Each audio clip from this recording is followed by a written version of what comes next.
St Mary's Estate in Oldham was an exceedingly unpleasant place to call home. Dean's internal encounter with this grim concrete jungle unfolded on the very first day. He emerged from his friend's flat onto the balcony of the towering council complex.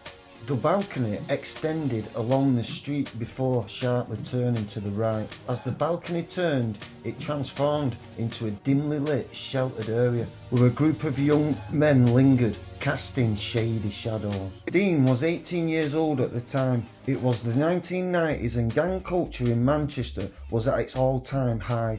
He'd been on St Mary's before, but he'd never lived here. That's a whole new ballgame.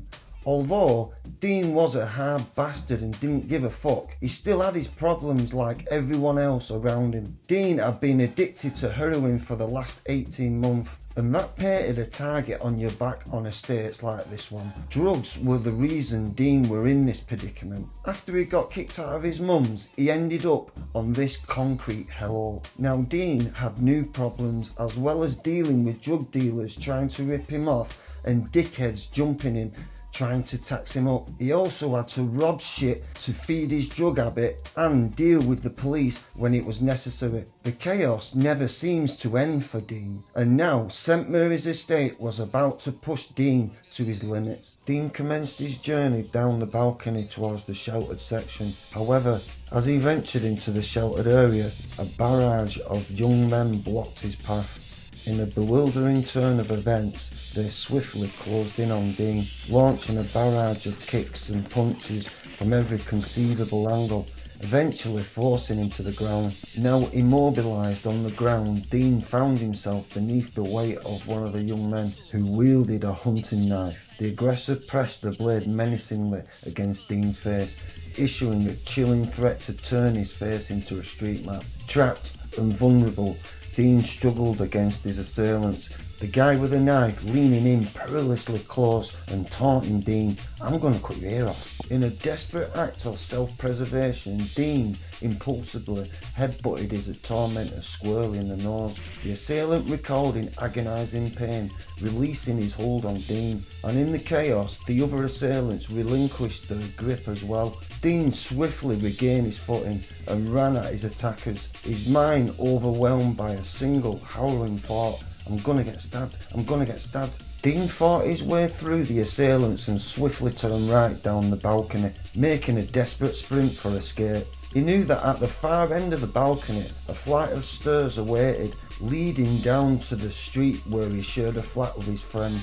As Dean ran towards the steps, he could hear all the dickheads at the other end of the balcony. They'd regained composure and started running down after Dean. As Dean ran down the sharp twisting steps to the street, Dean sees them all running down the balcony shouting threats and ready for war. Dean knew the only chance he had was in that flat, so he got on his toes and dashed inside.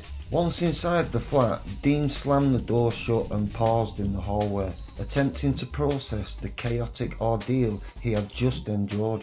However, he was acutely aware that the front door would soon be kicked in. It was merely a matter of time. With resolve, Dean got his shit together and ran into the living room. There, he was greeted by Tess, a spirited little black Staffordshire Bull Terrier, eagerly leaping about.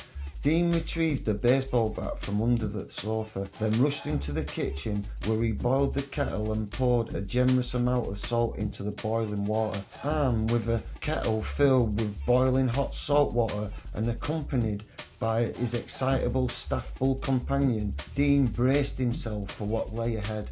Outside, the group of lads who had attacked him on the balcony was now attempting to kick the front door in.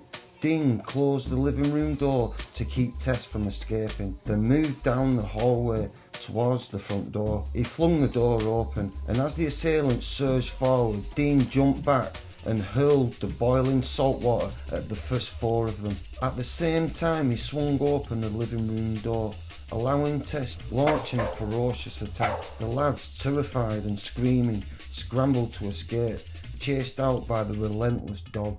Dean trailed behind the retreating assailants with his baseball bat, well aware that more threats would be lurking outside.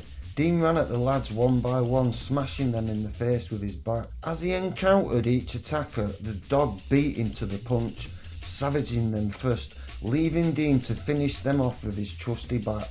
Dean dragged Tess off one of the attackers and pulled her away. As Dean looked at the carnage he'd done to the group of lads, he didn't see it as a win. Even at 18 years old, Dean knew this shit was far from over. The shit had just got real. And this, my friends, was Dean's first day on St Mary's Estate, Oldham, Manchester. Like, share and subscribe if you want to hear more real mad stories from Manchester. Nice one.